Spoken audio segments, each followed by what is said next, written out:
Hai, semangat pagi. Jumpa kembali bersama Bu Guru di YouTube channel Guru Mandiri. Assalamualaikum warahmatullahi wabarakatuh. Anak-anak hebat semua, apa kabarnya kalian pagi hari ini? Bu Guru selalu harap dan juga doakan agar kalian senantiasa dalam keadaan sehat walafiat dan tidak lupa untuk selalu bersemangat ya. Pagi hari ini, Bu Guru akan menyampaikan materi pelajaran untuk kelas 6, tema 1, subtema 1, pembelajaran IPA tentang perkembangbiakan tumbuhan.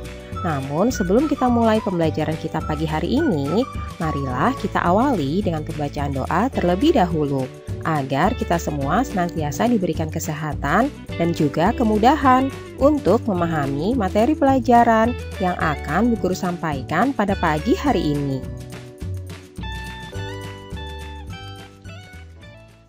Anak-anak, siapa yang tahu perkembangbiakan tumbuhan itu ada apa saja ya? Ya, tepat sekali. Perkembangbiakan tumbuhan itu ada yang secara generatif dan juga ada yang secara vegetatif. Kali ini kita akan belajar tentang perkembangbiakan tumbuhan secara generatif. Nah, seperti apa dan bagaimana? Simak terus ya video berikut ini. Anak-anak, siapa yang tahu apa manfaat tumbuhan bagi kehidupan? Berikut ini adalah manfaat tumbuhan bagi kehidupan. Di antaranya adalah sebagai sumber makanan dan energi. Kemudian sebagai sumber vitamin untuk kesehatan. Lalu sumber oksigen untuk kita bernafas. Manfaat selanjutnya yaitu sebagai pengikat air tanah. Dan yang terakhir adalah sebagai peneduh dan keindahan bagi bumi.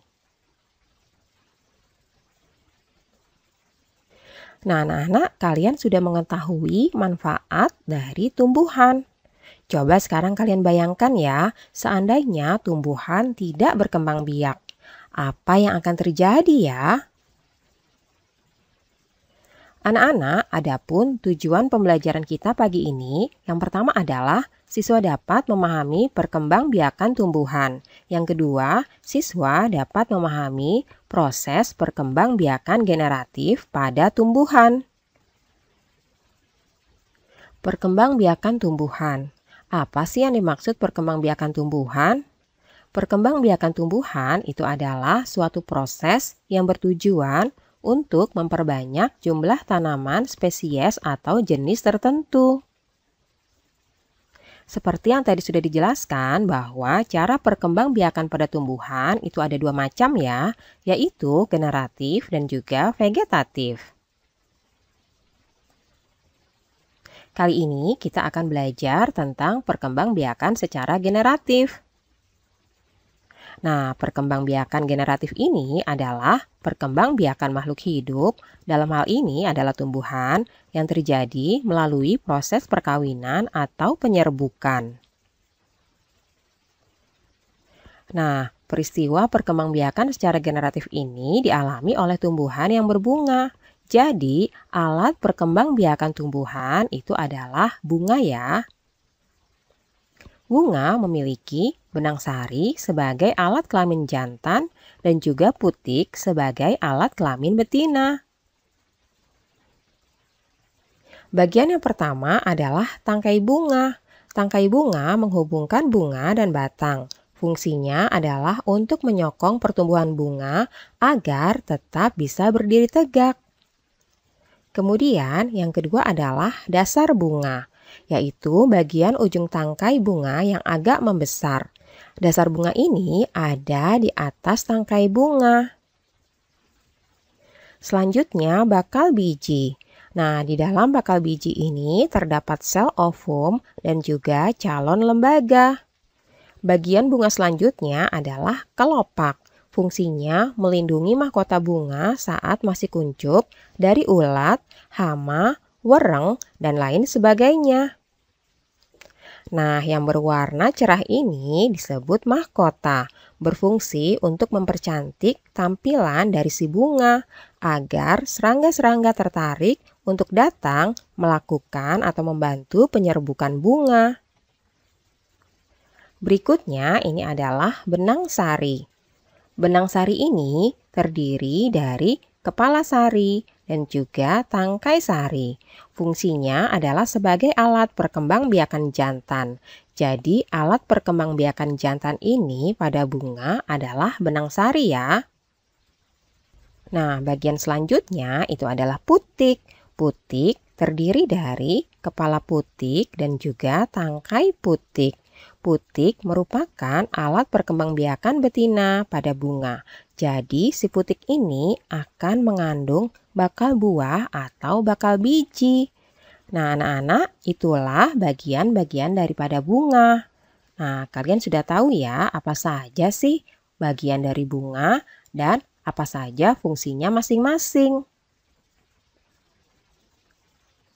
Nah, dalam perkembangbiakan secara generatif ini diawali dengan proses penyerbukan pada bunga ya, yaitu bertemunya sel jantan dan betina sehingga terjadi proses pembuahan atau proses menempelnya benang sari ke kepala putik. Nah, secara sederhana, perkembangbiakan secara generatif ini pada tumbuhan dapat dijelaskan sebagai berikut ya.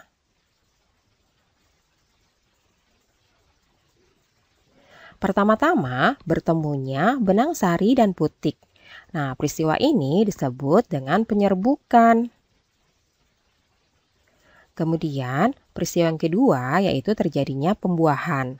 Hasil dari pembuahan itu terdiri dari zigot dan juga lembaga.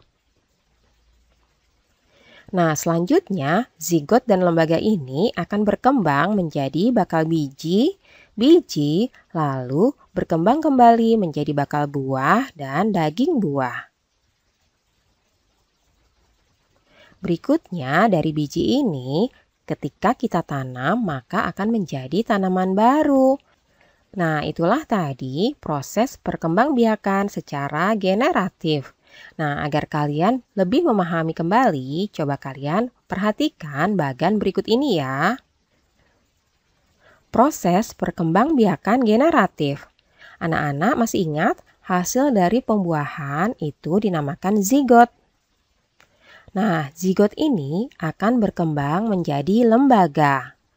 Lalu lembaga akan berkembang menjadi bakal biji dan biji. Selanjutnya akan berkembang kembali menjadi bakal buah dan juga daging buah.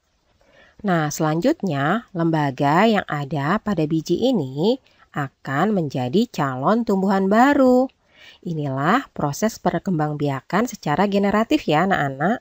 Semoga kalian bisa lebih memahami apa itu proses perkembangbiakan secara generatif. Oh ya anak-anak, kalian tahu pada proses perkembangbiakan secara generatif ini, penyerbukan tanamannya dapat dibantu oleh angin, air, hewan, dan manusia. Jadi, ketika ada angin bertiup atau ada air hujan turun, hewan yang sedang hinggap di bunga ataupun dengan bantuan manusia itu bisa membantu penyerbukan tanaman. Nah, contoh dari tumbuhan yang berkembang biak secara generatif itu antara lain padi, mangga, durian, dan juga jambu. Dan masih banyak lagi contoh tumbuhan yang berkembang biak secara generatif. Coba kalian cari tahu, kemudian kalian tuliskan apa saja sih tumbuhan yang berkembang biak dengan cara generatif. Nah, tugas kalian di rumah, yang pertama adalah amatilah lingkungan di sekitarmu ya. Lalu temukan satu jenis tumbuhan yang sedang berbunga. Kalian gambarkan bagian-bagian bunga, lalu tuliskan cara penyerbukannya. Kalian bisa tuliskan seperti tabel berikut ini. Kalian tuliskan dengan rapi di buku latihan kalian ya. Gambarkan bagian bunga, lalu jelaskan cara penyerbukannya. Nah, sekarang coba kalian diskusikan. Menurut kalian, apa manfaat perkembangbiakan generatif?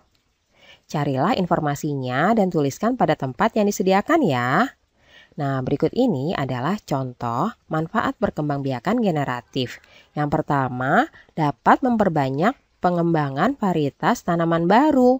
Yang kedua, dapat menghasilkan bibit yang memiliki akar dan batang yang kuat. Yang ketiga, melestarikan keanekaragaman hayati. Dan yang keempat, dapat menghasilkan tanaman yang lebih tahan lama. Nah, itulah beberapa manfaat perkembangbiakan generatif. Alhamdulillah anak-anak, pembelajaran hari ini sudah selesai. Terima kasih sudah menyaksikan video pembelajaran pada pagi hari ini. Sampai jumpa lagi pada video pembelajaran selanjutnya ya. Salam sehat dan tetap semangat. Wassalamualaikum warahmatullahi wabarakatuh.